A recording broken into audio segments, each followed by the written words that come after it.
Bonsoir à tous et bienvenue dans cette édition de fin de journée de votre journal. On va commencer avec cette information qui est arrivée en fin de journée, qui arrive de la part de la préfecture de Vendée. Suite à l'accroissement régulier du taux de positivité du Covid-19 dans le département, eh bien, le port du masque est de nouveau obligatoire en extérieur dès lors qu'il y a concentration de personnes. Une mesure qui concerne donc les marchés, les brocantes, les rassemblements non soumis au pass sanitaire comme les manifestations ou les spectacles de rue. Les files d'attente sont aussi concernés, tout comme les quais de gare ou encore les abords des centres commerciaux. Une mesure qui s'adresse à tous les plus de 11 ans et qui s'applique à partir de demain. Dans le reste de l'actualité, c'est d'ores et déjà une vente qui est annoncée comme historique. Les propriétaires du château de la Chardière ouvrent les portes du domaine ces vendredi et samedi pour vendre la quasi-totalité de leurs biens. Au-delà des témoignages précieux de tout un pan de l'histoire vendéenne, ce sont aussi des morceaux de vie de plusieurs générations d'une même famille qui vont être mis aux enchères. Grégoire de Châtillon. Un château à vendre, avec à l'intérieur son mobilier, ses archives, un patrimoine exceptionnel mis aux enchères. Parmi les pièces remarquables, ce portrait du comte de Suzannet, général des guerres de Vendée, un cadeau de Louis XVIII à sa veuve pour service rendu à la couronne. À côté, le cordon rouge du général. Ce sont ainsi plus de 600 lots qui doivent quitter le château de la Chardière. La famille de Suzannet, vieille famille vendéenne, se sépare de son héritage qu'elle ne peut plus conserver. Maintenant, c'est une page qui se tourne. Et puis, il y a un moment, malheureusement, où ça s'arrête, on ne peut plus entretenir. Et mon but, c'est que quelqu'un ait les moyens d'entretenir et redonne toute sa splendeur à cette propriété. Si moi, je me retrouve une maison confortable mais standard, les choses ne rentreront pas. Donc voilà, il faut faire le choix de se séparer de beaucoup de choses et en espérant faire plein d'heureux. Une des bibliothèques connues pour être l'une des plus complètes sur la Vendée militaire, de la vaisselle, des chaussures d'enfants de la famille datant de la moitié du 19e siècle. Tout doit partir, c'est le souhait de cette famille qui est longtemps restée attachée à sa commune de Chavagne-en-Paillé. C'est une famille qui est là, qui est présente depuis plusieurs siècles, qui a fait beaucoup de choses pour Chavagne. Au niveau des écoles, au niveau du sport, enfin tout ce qui était très social. Ils sont beaucoup occupés de leur commune, ils l'aimaient profondément. Et puis il y a un autre personnage quand même très important de la famille qui est Hélène de Suzannet, ma grand-mère, qui a fait de la résistance, qui a organisé la venue d'enfants juifs sur Chavagne pour les cacher. J'ai un de mes grands-pères qui était ambassadeur, qui a épousé une américaine, une riche américaine, et qui a transporté beaucoup de meubles qu'elle avait aux États-Unis, qui sont ici. Il y a un très joli, très beau piano, il y a beaucoup de livres en anglais, beaucoup de mobilier américain. Donc c'est vrai que c'est assez atypique pour une vente de château vendéen de trouver ce genre de mobilier. Donc je pense que il y a certainement des décorateurs et des amateurs d'art anglo-saxon qui seront très contents de découvrir certains objets. La vente se déroulera ce vendredi et ce samedi sur place au château de la Chardière.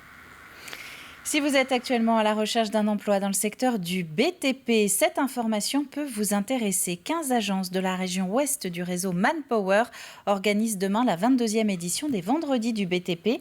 Parmi ces agences, il y a celle de La Roche-sur-Yon, CDI, intérim ou encore alternance. Plus de 600 postes sont à pourvoir sur la zone Grand Ouest, que ce soit en tant que maçon, menuisier, chef de chantier ou encore peintre en bâtiment. Il suffira de se présenter avec un CV à l'agence demain, donc zone des Petites Basinières. C'est un collège qui date des années 60-70 et qui avait besoin d'être rafraîchi. Le collège Molière à Noirmoutier entre dans une grande phase de rénovation. Le bâtiment va commencer par être désamianté, puis proposera à terme de nouvelles salles de classe et de sciences. Une enveloppe de 3,5 millions d'euros est prévue pour cela. Et plus largement, d'ici à 2026, c'est l'ensemble des collèges vendéens qui devraient profiter de cette opération. C'est un événement, la rénovation de ce collège de Noirmoutier, qui s'inscrit pleinement dans notre schéma de rénovation et d'extension et de construction donc, des collèges vendéens. Avec la construction du collège de Talmont-Saint-Hilaire, nous avions eu des rénovations sur le secteur des Sables d'Olonne et de Saint-Gilles. Il restait enclencher les travaux du collège de Noirmoutier. Ces travaux débutent là, à cette rentrée 2021, et vont se poursuivre jusqu'à 2024. Partons maintenant à la découverte d'une association qui est destinée aux parents d'enfants 10. AP10 85 a été créée au printemps dernier. Elle veut aider enfants et adultes atteints de dyslexie, de dysphasie ou encore de dyspraxie. Un accompagnement aussi bien pour les démarches que la formation ou encore le partage d'expériences. Albin Mouton. Si j'écris un texte long comme ça, j'aurai mal à mon poignet. Alors que si j'écris juste deux mots, j'aurais pas mal. Luca, 9 ans, est atteint de troubles 10 et notamment d'une dysgraphie lente. J'écris très lentement. Je sens qu'à côté, ça écrit 2 fois plus vite. C'est comme si j'ai traversé une ruelle en étant un escargot. Des troubles 10 qui n'ont été diagnostiqués que très récemment. Pour aider, rassurer et accompagner Luca et sa famille, l'association AP10 85 vient d'être créée en mars dernier. Les enfants qui ont des troubles 10, ne sont pas des enfants qui sont en situation de déficience intellectuelle. C'est-à-dire qu'ils ont une intelligence normale. Simplement, c'est beaucoup plus difficile pour eux d'apprendre, donc ça leur demande beaucoup plus d'efforts. Depuis son diagnostic, des aménagements ont été mis en place par le corps enseignant. Luca est également suivi par un ergothérapeute pour développer le travail sur ordinateur. Ces troubles sont donc parfois difficiles à comprendre à l'école, mais également dans l'entourage. Le plus difficile là-dedans, c'est de se faire entendre par les personnes qui nous entourent et de faire comprendre ce qui se passe par les personnes qui nous entourent. Parce que comme ils ne comprennent pas, du coup, pour eux, c'est pas possible, quoi. Ça n'existe pas, ou c'est un effet de mode aussi. Des fois, on se pose la question, est-ce qu'ils n'ont pas tort ? Est-ce que c'est pas nous qui nous faisons des idées ? Est-ce que je devrais pas plutôt les écouter, puis laisser couler ? Puis des fois on se dit, mais si c'était si facile en fait, on aurait bien aimé parce que dans ce cas, ça se réglerait très vite et on n'aurait pas besoin de faire tout ça, quoi. Pour AP10 85, la prise en charge de ces enfants à l'école est primordiale pour leur permettre de s'épanouir et de trouver leur voie en grandissant. On ne peut pas dire à un enfant tu feras pas telle orientation à cause de ton trouble 10. Moi, c'est quelque chose que je me refuse. Je peux prendre l'exemple de mon fils qui aujourd'hui a eu son bac, qui adore les maths, qui ne peut pas écrire plus de 4 mots à la main, mais qui adore les maths. Et cette année, il est en prépa dans une école d'ingénieur. Mais en même temps, je ne fais pas forcément l'apanage des études générales et des grandes études. C'est pas forcément ce qu'il faut faire. Je dis juste qu'il faut que le jeune choisisse ce qu'il a envie de faire et qu'il ne soit pas empêché par ses troubles 10. Et notre rôle, c'est aider les parents, aider les jeunes, aider les familles, aider les écoles. Et pour y arriver, Luca est suivi par de nombreux professionnels de santé, des frais médicaux en grande majorité non remboursés. De vraies images d'automne maintenant. Nous sommes en pleine saison de la cueillette des champignons et la Société mycologique de La Roche-sur-Yon se prépare justement à vous rencontrer ce week-end pour son traditionnel salon du champignon à l'occasion de découvrir 300 espèces de notre département avec de vrais spécialistes. Cyril Guillet. Je pense que c'est un Picaceus. C'est le copain Pi, noir et blanc. Là. Mais sauf qu'il est tout jeune et il n'a pas ses couleurs. On va peut-être avancer un peu plus par là. Puis après, on rentrera dans le bois. Chaque mercredi d'automne, les membres de la Société mycologique de La Roche-sur-Yon sillonnent la Vendée pour parfaire leur savoir.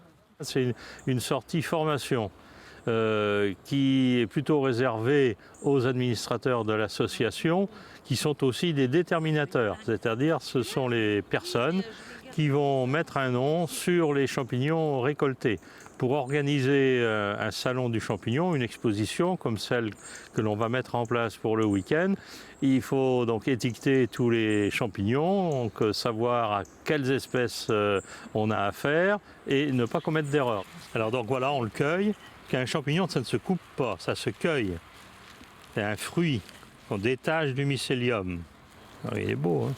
Parmi les belles trouvailles, ce matin-là, il y a ce bolet bronzé, un cèpe de belle taille qui pousse le plus souvent à l'ombre des chênes. Mais cette année, comme beaucoup d'autres espèces, ils se sont fait attendre. Des champignons, il y en a toujours. Dire que c'était une année à champignons, pas vraiment, parce qu'on a quand même eu des périodes de sécheresse. Et la pluie est bien arrivée quand même en automne, heureusement d'ailleurs, ce qui nous permet de trouver quand même quelques espèces. Mais les sols sont encore relativement secs.